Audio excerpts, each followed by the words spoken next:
Journal. Bonsoir Anthony Bélanger. Bonsoir Thierry, bonsoir François. Alors après la Russie et l'Italie, Barack Obama est donc en route ce soir pour le Ghana. Il va se poser à Accra. On l'attend d'une minute à l'autre. Pourquoi le Ghana? Parce que on précise que ça sera sa seule étape africaine. Ils ne seront que dans un pays d'Afrique, le Ghana. On peut d'ailleurs discuter 2 minutes de ça. C'est simplement, figurez-vous, quand même, il est président depuis maintenant un peu plus de 6 mois. Il aura fait 3 voyages en Europe. Il n'aura jusqu'à présent fait aucun voyage en Afrique. Il lui fallait faire une étape africaine. Alors pourquoi le Ghana? C'est une bonne question parce qu'il y a d'autres pays qui pourraient avoir la priorité, comme par exemple le Kenya. Il ne faut pas oublier que son père est kenyan, qui s'est rendu au Kenya en 2006 et que le Kenya est a priori un grand et beau pays. Il aurait pu s'y aller, ça aurait été symbolique, il aurait pu y aller. Il va y avoir un mais. Oui, évidemment. Souvenez-vous, c'était en 2008. Le Kenya a connu des élections présidentielles très agitées, des affrontements interethniques extrêmement violents.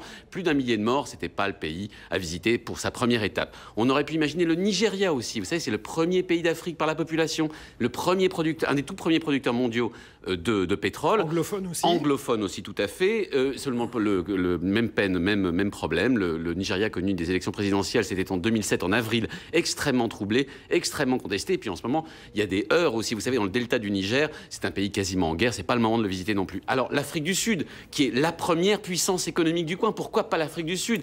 Mandela, plein de symboles, l'Afrique du Sud, un pays aussi qui mêle un peu interethnique, comme ça, des blancs et des noirs, d'une manière plus ou moins harmonieuse.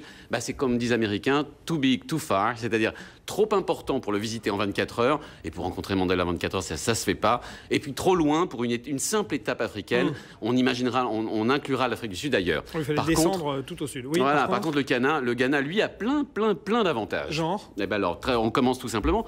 Le Ghana est une démocratie consolidée. On avait fait une chronique là-dessus, souvenez-vous. C'était une élection présidentielle en décembre 2009. 2008. Voilà, 2008, pardonnez-moi, oui, le candidat de l'opposition remportait la présidentielle, la remportait bien de quelques centaines de quelques points. Et le sortant reconnaissait sa victoire. Ce qui est rarissime. Voilà, c'est la deuxième fois, en fait, dans l'histoire du Ghana récente, qu'il y a eu une alternance. Premier bon point. Deuxième bon point, c'est aussi un modèle économique extrêmement vertueux, le Ghana. Il y a une croissance économique extrêmement importante, et ce même avant qu'on ait découvert du pétrole, parce qu'évidemment, on a découvert du pétrole, qu'on va commencer à exploiter en 2009-2010. Le Ghana est un modèle économique, et aussi, ils ont un système scolaire extrêmement performant, extrêmement bien coté sur l'ensemble du continent. Je vais vous donner une preuve très simple. Eh bien, les infirmières et les médecins ghanéens s'exportent, parce que c'est comme ça qu'il faut le dire aussi, c'est même assez triste pour le Ghana, très très bien, notamment en Europe et notamment en Grande-Bretagne, où il y en a quelques centaines, voire quelques milliers par an, émigrent pour aller combler les manques d'infirmières et de médecins en Grande-Bretagne. C'est tout?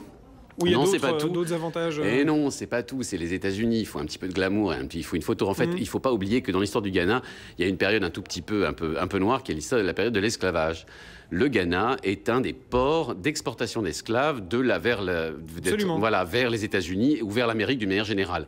Or, vous imaginez demain, parce que c'est demain que ça va se passer, le président des États-Unis d'Amérique, le premier président afro-américain, va visiter donc un des ports les plus importants en fait d'exportation d'esclaves, qui s'appelle, Cape Coast, le fort de Cape Coast. Il va se rendre là-bas, il va passer la porte du non-retour, qui est un endroit extrêmement symbolique, avec sa femme qui est vraiment elle de culture afro-américaine, et c'est la photo que les Afro-Américains attendent depuis des années. Et aujourd'hui déjà, une présentatrice de la télévision ghanéenne a déclaré donc dans le Poste, bienvenue à la maison à l'éminent fils de l'Afrique. C'est exactement ça. Effectivement, très symbolique cette Gold Coast comme l'appellent les... Ça oui, et puis simplement pour ajouter que c'est vraiment une image que les Américains attendent. Enfin, en tout cas, les Noirs américains attendaient. D'accord, merci beaucoup Anthony Bélanger, je vous souhaite un bon week-end. Il est 22h52, dans quelques instants.